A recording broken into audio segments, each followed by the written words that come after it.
Assalam alaikum wa rahmatullah, mon frère, ma sœur. Avant qu'on commence, prends juste une seconde.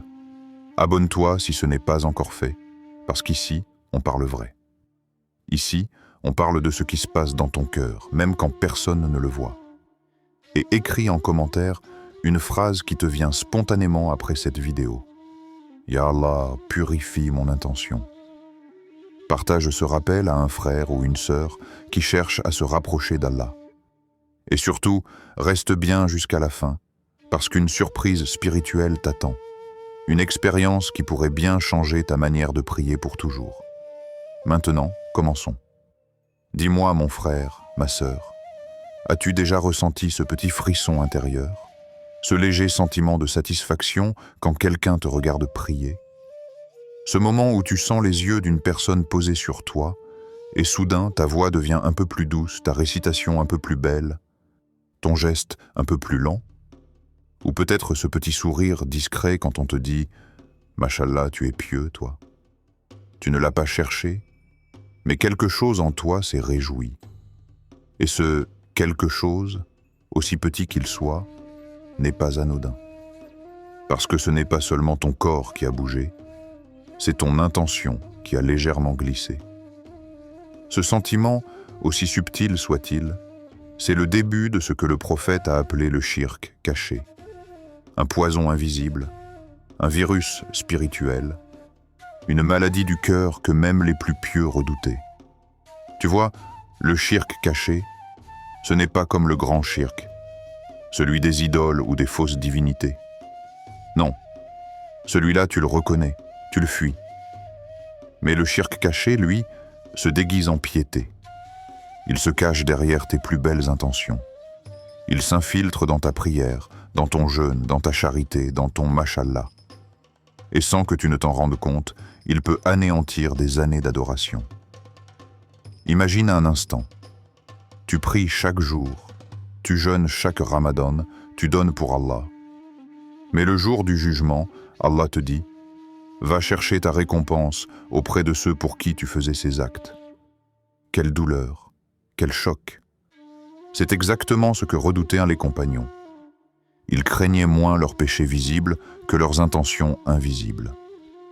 Et le plus troublant, c'est que ce shirk ne se manifeste pas toujours dans les grandes choses. Parfois, il s'invite dans les détails.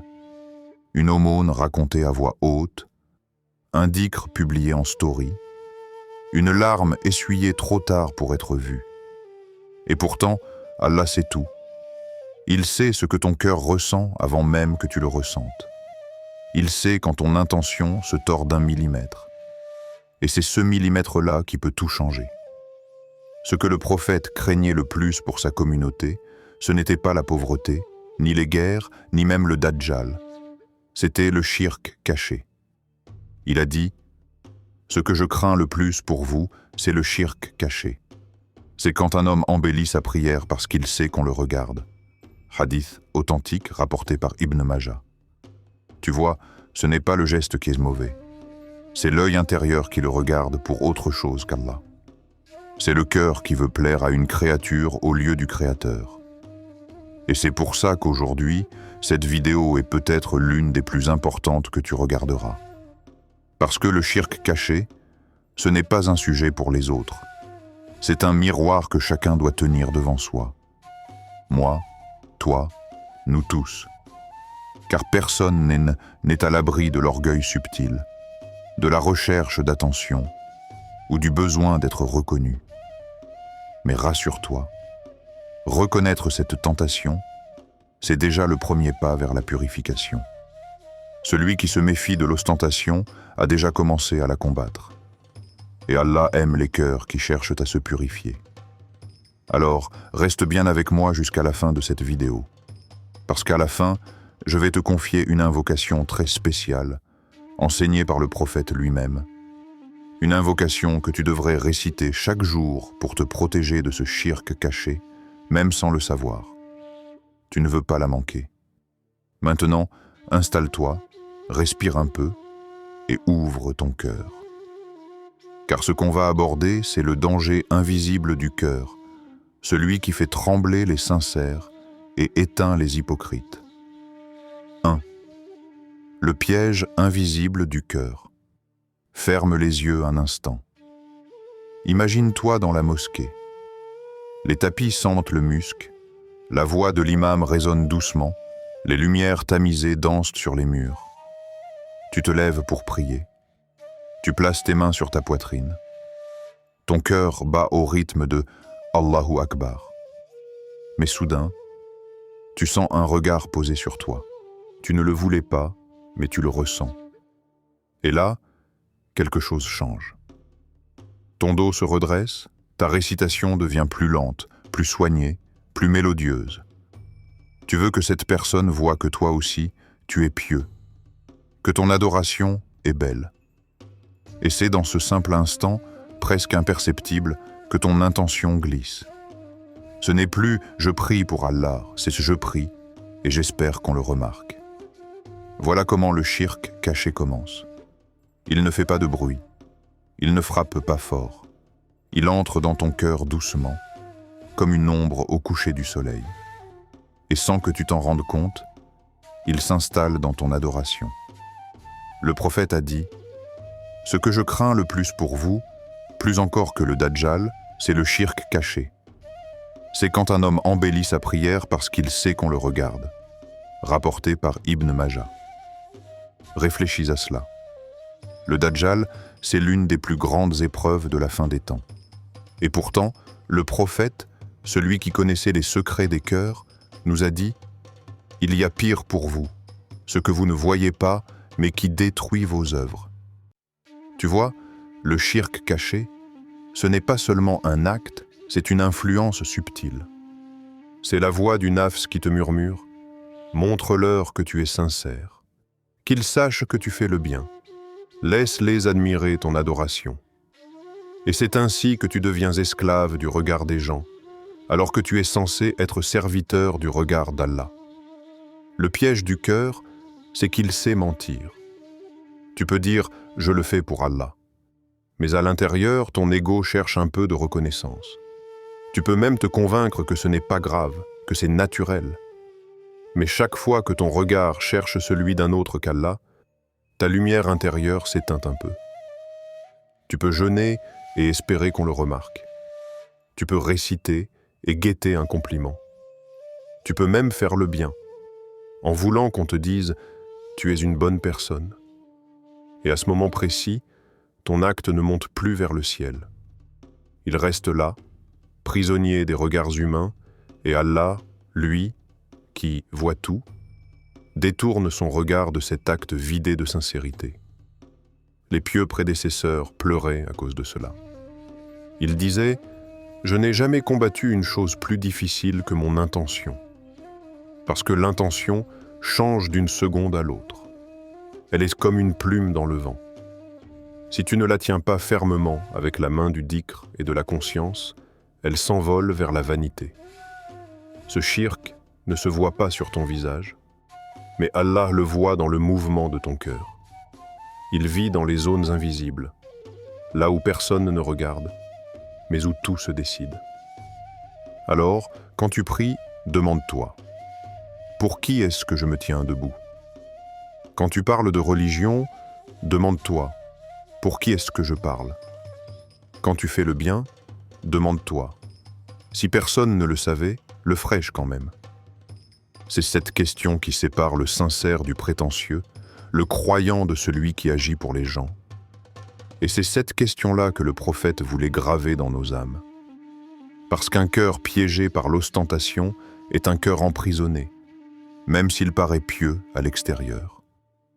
Deuxième, le test de la sincérité, IKHLS. La sincérité, c'est la clé de toute lumière, et pourtant, c'est la chose la plus difficile à garder pure. L'ikhlas, ce n'est pas un mot, c'est une manière de vivre. C'est l'art d'agir comme si tu étais seul sur terre avec Allah. C'est d'être fidèle à ton intention, même dans le silence. Quand tu es sincère, tu n'as besoin ni de spectateurs, ni d'applaudissements. Tu fais le bien et tu passes ton chemin. Tu donnes sans attendre de merci.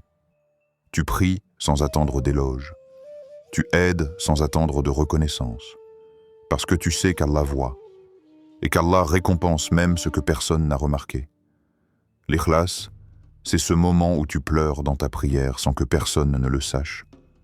C'est 7 sadakas donnés discrètement dans la main du pauvre, avant que ton ego ait le temps de dire « Regarde ce que j'ai fait ». C'est 7 prières de nuit, quand tout dort, et que toi, tu es debout, seul avec ton Seigneur. Et Allah dit dans le Coran, « Ils n'ont été commandés que d'adorer Allah en lui vouant un culte exclusif ». Sourate Al-Bayyina, verset 5. Ce verset est un rappel et une boussole. Il ne te demande pas de faire beaucoup, il te demande de faire vraiment. Un seul acte sincère vaut mieux que 100 actes pour être vu. Mais attention, la sincérité, ce n'est pas une émotion, c'est un combat intérieur. Parce que ton âme aime être vue, ton ego aime être loué, et Shaitan le sait. Il ne t'incite pas à délaisser la prière. Non, il préfère que tu la fasses, mais pour autre chose qu'Allah. C'est sa ruse la plus subtile. Te pousser à faire le bien, mais avec une mauvaise intention. Alors pose-toi cette question, sincèrement. Si personne ne me voyait, ferais-je la même chose? C'est une question simple, mais qui dévoile la vérité nue de ton cœur. Si la réponse est « oui », ton âme est pure. Mais si tu sens une hésitation, une petite voix qui te dit « j'aimerais quand même qu'on le sache », alors arrête-toi, respire, et redis doucement « Ya Allah, je le fais pour toi seul ». Tu sais, l'orgueil, c'est comme une goutte d'encre dans l'eau claire. Tu crois que ce n'est rien, mais il suffit d'un peu pour troubler tout le verre. Et le shirk caché, c'est pareil. Un regard, une phrase, un petit désir d'être reconnu, et ton acte n'est plus limpide. Mais Allah est miséricordieux. Il aime les cœurs qui se battent pour rester sincères. Chaque fois que tu rectifies ton intention, chaque fois que tu dis « Ya Allah, corrige-moi », tu gagnes en pureté. L'ikhlas, c'est une lutte quotidienne. Mais c'est aussi une liberté. Celle d'être détaché du regard des gens et relié uniquement à celui qui ne déçoit jamais. Troisième, le danger spirituel des actions vides. Imagine une pierre recouverte d'une fine couche de poussière. Elle semble propre, sale, immobile. Mais il suffit qu'une pluie tombe et toute la poussière disparaît, révélant la pierre nue, froide, sans trace. C'est exactement l'image qu'Allah utilise dans le Coran. Ô vous qui croyez, ne rendez pas vaines vos aumônes par un rappel ou une offense, comme celui qui dépense son bien pour être vu des gens, sans croire en Allah ni au jour dernier. Sourate Al-Baqarah, verset 264. C'est fort, c'est direct, et c'est effrayant à la fois. Parce qu'Allah ne parle pas ici d'un incroyant, mais d'un croyant qui agit sans sincérité. C'est de quelqu'un qui prie, qui donne, qui fait le bien, mais pour être vu, reconnu, aimé des gens. Et Allah dit clairement, tout ce qu'il a fait devient comme la poussière balayée par la pluie. Maintenant, imagine-toi ce jour-là, debout devant ton Seigneur.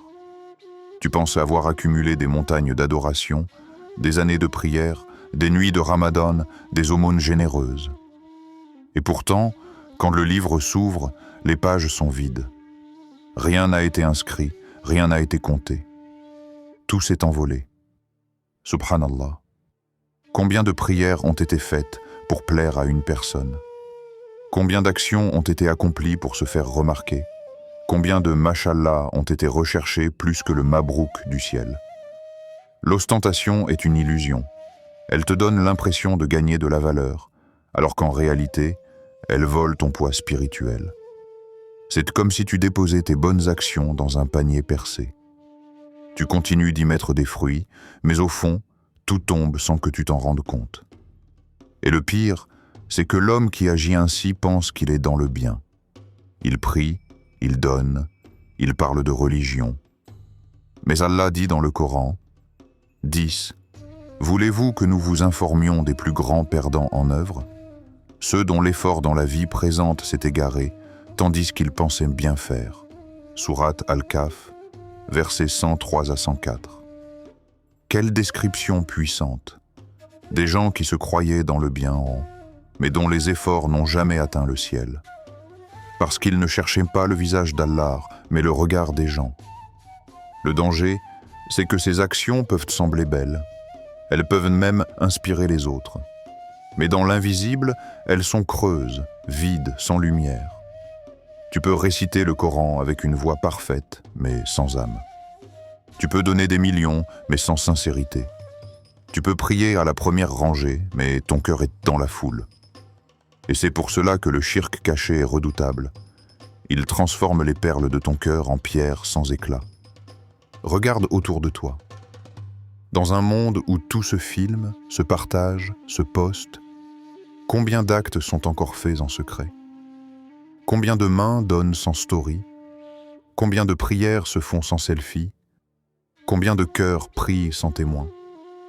Le danger de cette époque, c'est que l'adoration est devenue visible. Et plus elle est visible, plus elle risque d'être fragile. Le regard des gens est doux comme le miel, mais il colle, il attire, et il finit par enfermer. Quand tu fais les choses pour être vu, tu nourris ton ego, pas ton âme. Et l'ego, c'est un gouffre.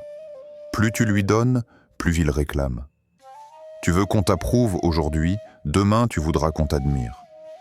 Et un jour, tu réaliseras que tu as prié toute ta vie, non pour Allah, mais pour ton image. Le shirk caché transforme la foi en performance. Il fait du serviteur un acteur, du dhikr une scène, du bien une vitrine. Et quand la lumière divine s'éteint, il ne reste qu'un décor vide. C'est cela, le danger spirituel.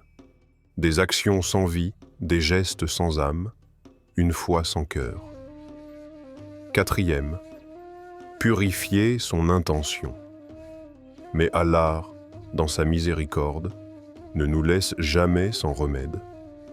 Car le cœur, même malade, peut toujours guérir, à condition de retourner à l'intention.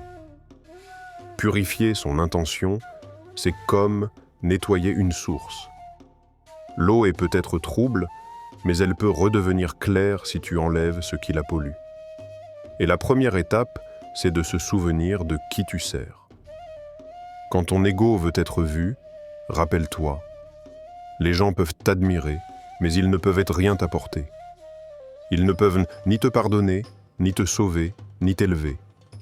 Ils peuvent t'applaudir aujourd'hui, te critiquer demain, mais Allah, lui, reste fidèle, juste et éternel. Avant chaque prière, prends une seconde, ferme les yeux et dis intérieurement « Ya Allah, cette prière est pour toi seul ». Ces simples mots ont le pouvoir de transformer ton adoration, parce qu'ils réorientent ton cœur vers sa direction naturelle. Al-Qibla du cœur, c'est Allah. Et quand ton cœur fait face à lui, tout le reste s'aligne. Avant chaque bonne action, dis « Ya Allah, éloigne de moi toute ostentation, tout orgueil, tout désir d'être vu. » Ce dhikr est une épée contre le shirk caché. Chaque fois que tu ressens une fierté malsaine, prononce-le, et tu verras ton cœur redevenir léger. C'est ça, le véritable tawakkul. Agir avec sincérité, puis laisser à Allah le soin de t'élever. Ne cherche pas à être reconnu, cherche à être accepté, car il vaut mieux être invisible aux yeux des gens et lumineux auprès d'Allah, que célèbre sur terre et effacé dans le ciel. Le prophète a dit « Celui qui cache ses bonnes œuvres comme il cache ses mauvaises actions, Allah les fera paraître comme une lumière le jour du jugement. » Hadith rapporté par Ibn Hibban. Quelle sagesse! Cache ton dhikr comme tu cacherais ton péché. Cache tes bonnes œuvres comme un trésor précieux. Car le jour où tout sera dévoilé, elles brilleront devant les anges. Purifier son intention, ce n'est pas s'isoler du monde. C'est agir en secret dans un monde bruyant. C'est faire le bien sans attendre d'être vu. c'est continuer d'aimer, d'aider, de prier, même quand personne ne regarde, même quand personne ne te remercie. Et dans ces moments-là, Allah, dans son immensité, te regarde avec amour et dit aux anges, « Voyez mon serviteur, il m'adore en secret. » C'est cette sincérité-là qui donne du poids à tes actions. Parce qu'un acte sincère, même petit, peut valoir une montagne auprès d'Allah. Tandis qu'un acte ostentatoire, même grand, s'évapore comme la poussière sous la pluie. Alors fais confiance à Allah. Fais le bien pour lui. Et laisse-le décider du moment où il t'élèvera. Car celui qu'Allah honore n'a pas besoin d'applaudissements. Et celui qui place sa valeur dans le regard d'Allah ne sera jamais diminué par le silence des hommes. 5. La beauté de l'adoration. Secrète. Il y a une lumière que seuls les cœurs discrets connaissent. Une paix silencieuse, une joie invisible, une sérénité qu'on ne peut ni partager ni montrer. C'est la beauté de l'adoration secrète, celle que personne ne filme, que personne ne commente, que personne ne félicite, mais que le ciel enregistre. Il y a des gens que tu ne verras jamais faire de grands discours, ni poster leurs prières sur les réseaux, ni annoncer leurs dons. Mais dans le monde de l'invisible, leurs noms résonnent comme des étoiles, parce qu'ils ont choisi d'aimer Allah dans le silence. Le prophète a dit « 7 catégories de personnes seront à l'ombre d'Allah le jour où il n'y aura d'ombre que la sienne. Et parmi elles, un homme qui fait l'aumône si discrètement que sa main gauche ignore ce que sa main droite donne. » Hadith authentique rapporté par Al-Bukhari et Muslim. Cette image est d'une puissance incroyable. Faire le bien au point que même ton propre corps ne sache pas ce que tu fais. C'est cela, la perfection de la sincérité. Agir dans le secret uniquement pour Allah. Quand tu vis cette adoration intime, ton cœur s'allège. Tu n'as plus besoin d'être vu. Tu n'as plus peur de ne pas être reconnu, parce que tu sais qu'Allah t'a vu. Et pour celui qui connaît Allah, cela suffit. C'est une relation qui n'a besoin d'aucune validation humaine. Tu te réveilles la nuit, seul pendant que tout dort. Tu lèves tes mains, et dans le silence, tu parles à ton Seigneur. Tu ne cherches pas à être entendu, tu cherches simplement à être écouté. Et dans ce moment d'intimité, tu découvres une douceur que rien au monde ne peut égaler. L'adoration secrète, c'est comme une fleur qui pousse dans l'ombre. Personne ne la voit, mais son parfum monte au ciel. C'est cette sadaka donnée sans témoin, ce dhikr répété en marchant, ces larmes versées dans la prière sans qu'aucun regard humain ne les ait vues. C'est dans ces instants-là que le lien avec Allah devient réel, sincère, profond. Et plus tu goûtes à cette intimité, plus tu te rends compte que les yeux des gens sont une illusion. Ils voient ton corps, mais pas ton cœur. Ils entendent ta voix, mais pas tes intentions. Alors pourquoi leur donner ce qui appartient à Allah? Il y a une noblesse dans le secret. Les actes cachés construisent des royaumes invisibles dans ton âme. Chaque prière nocturne est une brique de lumière. Chaque aumône discrète est une gemme. Chaque dhikr murmuré est une perle posée sur ton cœur. Le jour du jugement, ces trésors cachés deviendront des montagnes de lumière. Et Allah dira aux anges, « Voici mon serviteur. Il m'a adoré sans témoin, sans orgueil, sans recherche de gloire. Faites-le entrer dans mon ombre. Quand tu fais les choses uniquement pour Allah, tu vis libre. Tu n'es plus prisonnier du regard des autres, ni des jugements, ni des attentes, ni des likes. Tu fais le bien et tu passes ton chemin. Ton bonheur ne dépend plus de ce que les gens pensent, mais de ce que ton Seigneur sait. Et dans ce monde où tout doit être vu, publié, partagé, les adorations secrètes sont des perles rares, des signes d'amour sincère entre le serviteur et son Créateur. C'est là que naît la vraie relation avec Allah. Pas dans les paroles publiques, mais dans les battements cachés du cœur. 6. Invocation finale. Ferme les yeux un instant. Respire profondément. Imagine que tu es seul, face à ton Seigneur. Rien d'autre n'existe, ni ton passé, ni ton futur, ni les regards des gens. Seulement toi et lui. Et dis doucement, du fond du cœur, ô Allah, toi qui connais les secrets de nos âmes, les murmures de nos pensées, les intentions que même nous ne comprenons pas parfois, purifie nos cœurs de tout shirk caché. Ya Rab, fais que nos prières soient sincères, que nos aumônes soient discrètes, que nos adorations soient pures. Ne laisse jamais l'orgueil voler la lumière de nos œuvres. Ne laisse jamais les regards des hommes effacer le regard que tu poses sur nous. Ô toi, Ar-Rakib, le veilleur sur les cœurs, donne-nous la force d'agir dans le secret. Fais de nous des serviteurs qui t'adorent, non pour être vus, mais pour être vus par toi. Car il n'y a pas de plus grande joie que de sentir ton regard bienveillant sur notre âme. Ya Allah, éloigne de nous l'ostentation, éloigne de nous la recherche de gloire, éloigne de nous le besoin d'être validé. Fais que notre seule fierté soit de t'appartenir.